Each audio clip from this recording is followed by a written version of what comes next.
Train pizza scam. Train vendor. शहर में एक छोटे से रूम में मुकुंद और मदन ऐसे दोनों दोस्त रहते हैं। दोनों भी एक ही गांव के थे।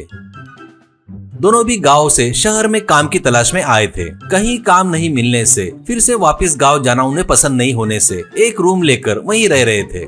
दोनों ने ग्रेजुएट कंप्लीट किया था। दोनों भी मध्यम वर्ग के परिवार से थे। वो उनके हैसियत के हिसाब से पढ़े थे। मुकुंद, इस दुनिया में कैसे भी करके कुछ भी करके कुछ नहीं जमा तो चोरी करके पैसे कमाकर पैर पर पैर रखकर बैठकर जीना सही रहता है रे भाई। मदन, अच्छा 2 टाइम पेट भर कर जीने के लिए जितना पैसा लगता है उतने कमाए तो बस है। गलत रास्ते पर चलकर कमाए सो पैसों से टेंशन में जीना ये भी कोई जीना है क्या, ऐसा कहता है। वो लोग जिस रूम में रह रहे थे उस रूम के मालिक पुरुषोत्तम जी रेलवे में स्टेशन मास्टर की नौकरी कर रहे थे। उनकी पत्नी का नाम सुगुना था। दोनों भी बहुत अच्छे थे। पुरुषोत्तम पत्नी से, मुकुंद और मदन के पास पैसे नहीं होने से ज्यादा समय वो रूम पर ही रह रहे हैं। ऐसा लगता है समय पर खाना खा रहे हैं कि नहीं, मुझको तो उन पर डाउट है। बेचारे वो लोग नौकरी की तलाश में ही है, ऐसा बोल रहे थे, पर उनको कोई नौकरी नहीं मिल रही है ऐसा लगता है मुझे। खाना खा रहे हैं कि नहीं खा रहे की, एक काम कर उनको खाना भेजते जा। सुगना भी काम वाली के हाथों से उनके पास कुछ खाने को भेजती रहती है। पहले तो वो रहने दो करके शर्माते थे, पर भूख बर्दाश्त नहीं होने से खाते थे।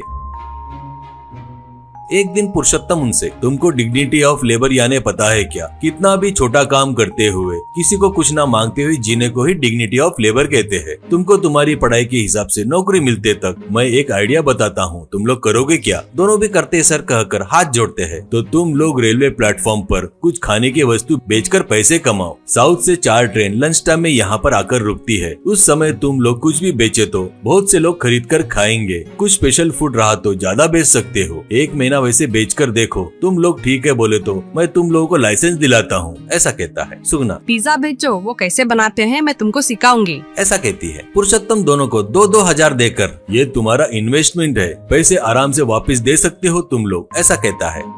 सुगना उनको पिज्जा बनाना सिखाती है।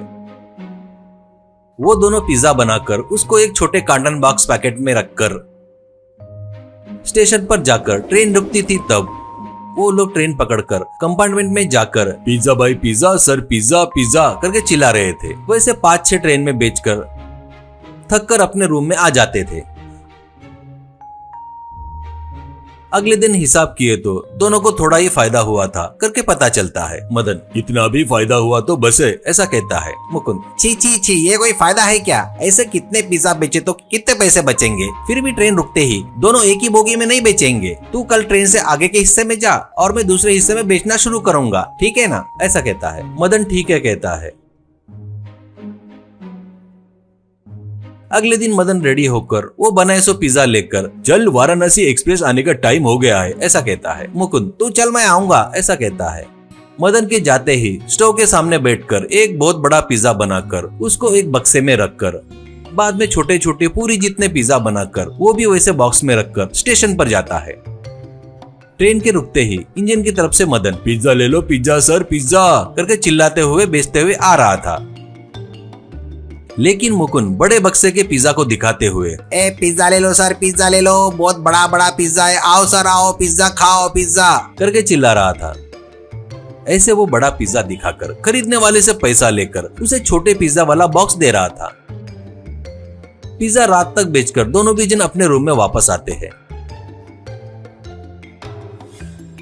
मदन ट्रे में रखे पिज्जा को देखकर, ये क्या है रे? पिज्जा पर ज्यादा फायदा नहीं हो रहा है बोलने वाला इतना बड़ा पिज्जा क्यों बेच रहा है रे? मुकुंद उसने किया हुआ काम बड़ा करके जेब में से पैसे निकाल कर दिखाते हुए, बिजनेस में ऐसे दिमाग का इस्तेमाल किए तो जल्दी ही अमीर बन सकते रे, आगे बढ़ सकते हैं ऐसा कहता है। मदन थोड़ा सीरियस होकर उसे देखता है और, तू जो कर रहा है ना वो बहुत गलत है। यात्रियों के साथ धोखा करके उनके भूख का फायदा उठाना ठीक नहीं है। आज नहीं तो कल ये बात बाहर आ ही जाएगी। मुकुंद, तू नहीं बताए तो किसी को पता नहीं चलेगा। चलो तूने बताया तो समझ, तेरे को तो पता है मैं कैसा हूँ करके, मैं तो बिल्कुल टेढ़ा आदमी हूँ, तेरे को पता है, ऐसा कहकर बड़ी क्रूर नजरों से उसे देखते हुए मदन, मैं तो नहीं बताऊंगा पर सच्चाई अपने आप बाहर आ जाएगी एक दिन, ऐसा कहता है। मुकुंद कुछ दिनों तक अच्छे से पिज्जा बेच रहा था। एक दिन बहुत पहले उसे धोखा खाया हुआ एक बड़ा आदमी उसे ट्रेन में देखकर दूर खड़े रेलवे पुलिस से, सर वो पैसेंजर से धोखा कर रहा है, बड़ा पिज्जा दिखाकर छोटा पिज्जा देकर धोखा कर रहा है सर, वो एक चीटर है सर, उसे पकड़ लो सर करके चिल्लाता है। बस मुकुंद वो सुनकर भागता है तो पुलिस आकर उसे पकड़ लेती है और उसका पिज्जा का बॉक्स खोलकर देखती है तो उसमें छोटा पिज्जा दिखता है। इससे वो कर रहा धोखा सबको समझ में आता है। मदन पुलिस से, सर सर सर ये फिर से कभी ऐसी गलती नहीं करेगा सर, ये मेरी जिम्मेदारी है सर, सर प्लीज उसे छोड़ दो सर, ऐसा कहता है हाथ जोड़ते हुए। पुलिस, क्या इसे छोड़ दो क्या, ऐसे लोग को छोड़ दिया तो मेरी ड्यूटी जाएगी, कहकर मुकुंद को लेकर चले जाता है।